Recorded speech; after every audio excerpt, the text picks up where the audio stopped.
আদালতের ভৎসনার মুখে অভিষেক বন্দ্যোপাধ্যায় কবে গলার স্বরে নমুনা দিতে যাবেন? ভাইপোকে প্রশ্ন আদালতের। সবকিছুর একটা লিমিট আছে বললেন বিচারপতি। এরকম চললে রক্ষা কবচের নির্দেশ বাতিল করব, একেবারে ধমক দিলেন বিচারপতি। এবং তিনি তার পাশাপাশি প্রশ্নও করেছেন যে তদন্তে সহযোগিতা করছেন না কেন। অভিষেক বন্দ্যোপাধ্যায়কে প্রশ্ন বিচারপতির। সব মিলিয়ে রীতিমতো ভৎসনার মুখে অভিষেক বন্দ্যোপাধ্যায়। কবে গলার স্বরের নমুনা দিতে যাবেন ভাইপোকে প্রশ্ন করলো আদালত। সব মিলিয়ে কি আপডেট উঠে আসছে জানবো। অর্ণবাংশু নিয়োগী আমাদের প্রতিনিধি একেবারে সরাসরি রয়েছেন আমাদের সঙ্গে। অর্ণবাংশু, আদালত আজ অভিষেক বন্দ্যোপাধ্যায়ের উদ্দেশ্যে কি বললো শুরুতেই জানতে চাইবো, এবং পাশাপাশি অভিষেক বন্দ্যোপাধ্যায় এত কিছু শুনে মনে হচ্ছে তিনি কি ভয় পাচ্ছেন?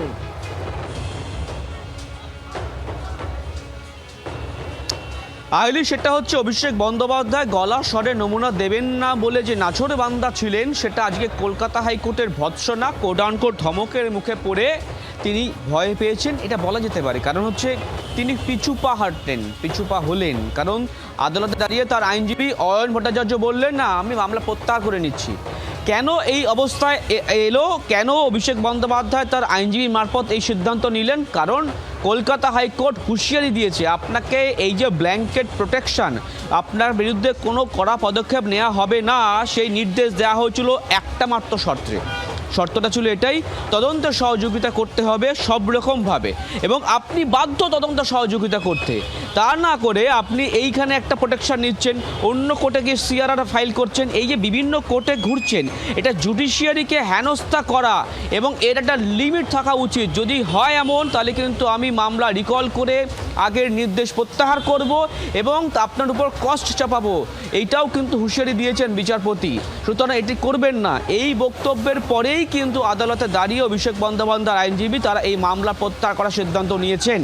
তাই 15ই জুলাই বেলা 12টার সময় অভিষেক বন্দ্যোপাধ্যায়কে হাজির দিতে হবে আদালতে, এবং সেখানে গিয়ে গলার স্বরে নমুনা দিতে হবে। এটাও বলা হয়েছে যে তিনি যখন যাবেন সিআইডি দফতর বা আদালতে, সেই সময় কোনোভাবে তাকে ঢিল ছোড়া ডিম ছোড়া যাবে না, সেটা এনশিওর করবে কিন্তু পুলিশ। সেটাও কিন্তু আদালতের সিদ্ধান্ত নির্দেশ রয়েছে। অভিষেক বন্দ্যোপাধ্যায় একটা বিষয় তিনি আশঙ্কা করছেন যে এই যে গলার স্বরে নমুনা নেওয়া হবে, সেটা হয়তো অন্য মামলার ক্ষেত্রে ব্যবহার করা হতে পারে, কিন্তু সেই বিষয়ে আদালত কর্ণপাত করেনি।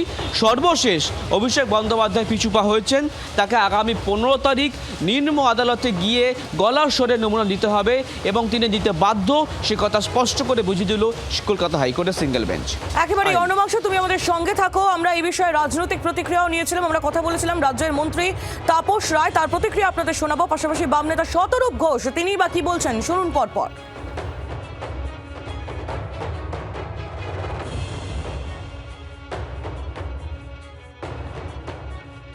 এটা ঠিক করে দেওয়ার মালিক অভিষেক নয়, সেটা তদন্তকারী সংস্থা। সে অ্যাপ্লাই করতে পারে, আবেদন করতে পারে, এবং কোর্ট বুঝবে।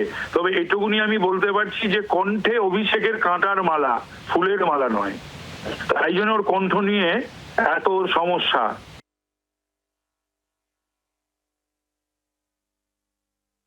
উনি তোলাবাজি করে নিজে কণ্ঠে, উনি আবার লোককে ফোন করতে পারেন অন্য কণ্ঠে। আমি ব্যাপারটা জানি না, বা আবার পার্লামেন্টে ভাষণ দেন আর একটা কণ্ঠে।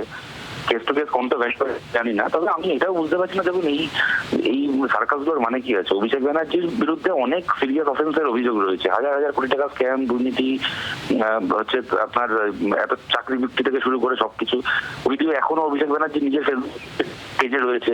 সুতরাং এখানে কণ্ঠস্বরের নমুনা নিয়ে সেটাকে আবার মিলিয়ে দেখা না দেখা, এত কিছু সার্কাসের দরকারটাই বা কি পড়ছে আমার তো মাথায় ঢুকছে না। রীতিমতো কটাক্ষের সুর রাজনৈতিক মহলের। পাশাপাশি আমরা কথা বলেছিলাম সাসপেন্ডেড তৃণমূল মুখপাত্র রিজু দত্তের সঙ্গে, তিনি কি বলছেন চলুন শুনে নিই। সিআইডি দপ্তর থেকে 179(1) মানে যেটা হচ্ছে উইটনেস হিসেবে, সাক্ষী হিসেবে আমাকে আগামীকাল ডাকা হয়েছে। আমি অবশ্যই যাব, অবশ্যই কোঅপারেট করব। এই যে ডিজে মামলাটা, এটা তো সার্বজনীন, তো এটাই তো লুকোচুরির কোনো জায়গা নেই। ভয়েস স্যাম্পল না দেওয়ারই বা কি আছে সেটাই তো বুঝতে পারছি না। কারণ ওনার বক্তব্য সার্বজনীন বক্তব্য, মিডিয়া কভার করেছে, পার্টির পেজ থেকে পোস্ট হয়েছে, তাতে না দেওয়ারটা কি আছে আমি তো বুঝতে পারছি না।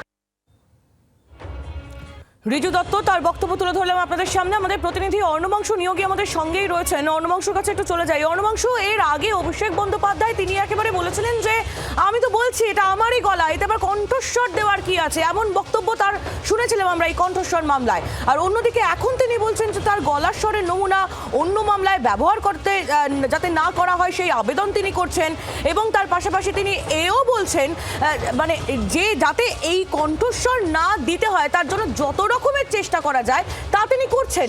এটা কন্ট্রাডিক্টরি হয়ে যাচ্ছে না? মানে তিনি নিজের কাজ তো নিজেই খণ্ডন করছেন। দেখো, একদমই কন্ট্রাডিকশন তো রয়েছে। অর্থাৎ তিনি যে অবস্থান থেকে সরছিলেন না, বিভিন্ন ছলে বলে কৌশলে চেষ্টা করছিলেন, সেটা তাকে আজকে সরতে হলো। কারণ তিনি যে যুক্তি দিয়েছিলেন যে আমি তো বলছি এটা আমার গলার স্বর, আমি দেবো কারণ আমি তো স্বীকার করে নিচ্ছি, কিন্তু এর পাল্টা যুক্তি আদালত দিয়েছিল।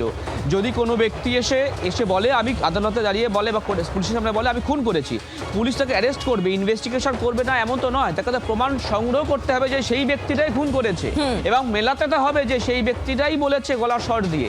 এটা একটা তদন্তের প্রক্রিয়া। এরপর দাঁড়িয়ে আজকে যখন আদালতের কাছে ধমক খেলো এবং আদালত বলল যে আমি এবার প্রত্যাহার করে নেবো, আপনাকে প্রোটেকশন দিয়েছি আমি, তারপরে দাঁড়িয়ে কিন্তু আজকে পিছুপা হতে হলো অভিষেক বন্দ্যোপাধ্যায়কে। সেই জায়গায় দাঁড়িয়ে আগামী 15 তারিখ ঠিক লোয়ার কোর্টে গিয়ে ম্যাজিস্ট্রেটের সামনে বেলা 12টার সময় তাকে গিয়ে হাজির হতে হবে এবং গলার স্বরের নমুনা দিতে হবে অভিষেক বন্দ্যোপাধ্যায়কে। কিন্তু তার গলার স্বরের নমুনা অন্য মামলায় যাতে ব্যবহার না করা হয় সেই আবেদন অভিষেক বন্দ্যোপাধ্যায় তিনি করছেন। তিনি ভয়টা পাচ্ছেন কেন অর্ণবাংশু? দেখো, সেটা হচ্ছে তিনি ভয় পাচ্ছেন কেন সেটার একটা প্রেক্ষাপট তো রয়েছে। তিনি আশঙ্কা করছেন হয়তো অন্য কোনো মামলায় যে তার গলার এই স্বরে সংগ্রহ করার পর সেটাকে ব্যবহার করা হতে পারে, যে কারণে তিনি আজকে একদম মামলার শেষ পর্বে শেষ লাইন ছিল এটাই, যাতে আমার এই গলার স্বরের নমুনা অন্য কোনো মামলায় ব্যবহার না করা হয়। যদিও আরো আপডেট নিব, তুমি একটু সঙ্গে থাকো। আমরা আমাদের যোগাযোগ করেছি আমরা এই মুহূর্তে রাজনৈতিক বিশ্লেষক শুভময় মৈত্র এই মুহূর্তে রয়েছেন আমাদের সঙ্গে টেলিফোন লাইনে। শুভময় বাবু, আজকে রীতিমতো আদালতের ভৎসনার মুখে অভিষেক বন্দ্যোপাধ্যায় এবং আদালতের ক্ষোভের মুখে পড়ে মামলা প্রত্যাহারের সিদ্ধান্ত নিয়েছেন তিনি। এর পাশাপাশি গলার স্বরের নমুনা যাতে অন্য মামলায় ব্যবহার না করা হয় সেই আবেদন অভিষেক বন্দ্যোপাধ্যায় করছেন। তিনি ভয় কেন পাচ্ছেন শুভময় বাবু, কি মনে করছেন আপনি? দেখুন, এই কোন রাজনৈতিক নেতা তিনি ভয় পাচ্ছেন কিনা বা কোন রাজনৈতিক দলের ভাবনা কি, এইটা আমাদের পক্ষে বলা খুব শক্ত। কিন্তু রাজনীতি বিশ্লেষণের জায়গায় যেটা আসে সেটা হচ্ছে যে আজকে রাজনীতি আইনের আঙিনায় পৌঁছে গেছে এবং তৃণমূল রাজত্ব থেকে এটা ভয়ঙ্কর ভাবেই বেড়েছে। অর্থাৎ আমাদের যে রাজনীতির একটা ধারা, সে মিটিং মিছিল হওয়া থেকে শুরু করে দুর্নীতির প্রশ্ন, কোনো কিছুতেই প্রশাসন কাজ না করায় আইন ব্যবস্থাকে তার মধ্যে অংশগ্রহণ করতে হচ্ছে। এবার আইন ব্যবস্থার যে ধরনের ব্যবস্থাপনা আমাদের দেশে আগে ছিল সেখানে পরিবর্তন কি হচ্ছে, এখন টেকনোলজি বা এই তথ্য প্রযুক্তির বিরাট উন্নতির ফলে বিভিন্ন ধরনের ভয়েস স্যাম্পল, ছবি, এই জিনিসগুলো যেমন একদিকে সেগুলো বিশ্লেষণ করা যায়, অন্যদিকে তার মধ্যে প্রচুর ভুল ঢুকিয়ে দেয়া বা যাকে আমরা ফেক বলি সেগুলোও আসতে পারে। ফলে এই নিয়ে আমাদের আইন ব্যবস্থা তাদের মতন করে বিষয়গুলি পরিবর্তন করছেন। এবার ধরা যাক একটি মামলার খাতিরে কিছু ডকুমেন্ট নেওয়া হলো, তাহলে অন্য মামলায় সেই ডকুমেন্টগুলো পেশ করা যাবে কিনা, এটা একেবারেই আইনের ব্যাখ্যা সেই খানকার আমাদের যে মহামান্য বিচারপতি বা যারা সেই কেসে যারা অ্যাডভোকেট বা ব্যারিস্টার বা যারা উকিল আছেন, আইনজীবী আছেন, তারা সিদ্ধান্ত নেবেন। সুতরাং এক্ষেত্রে ভয় পাওয়া না পাওয়াটা ইস্যু নয়, ইস্যু হচ্ছে অভিষেক বাবু তার এই আইনি জায়গায় তার আইনজীবীদের সঙ্গে কথা বলে কি ইনস্ট্রাকশন দিচ্ছেন এবং দেশের মহামান্য বিচারপতিরা তার নিরিখে কি সিদ্ধান্ত নিচ্ছেন, সেই সিদ্ধান্তের জায়গাটা তো আপনি পরিষ্কারই করে দিয়েছেন।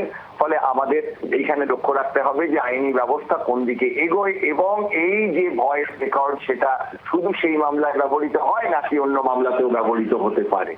একেবারে শুভময় বাবু, অনেক ধন্যবাদ আমাদের সঙ্গে টেলিফোন লাইন থাকার জন্য। বাংলার আওয়াজ, বাঙালির আবেগ, জি 24 ঘন্টা।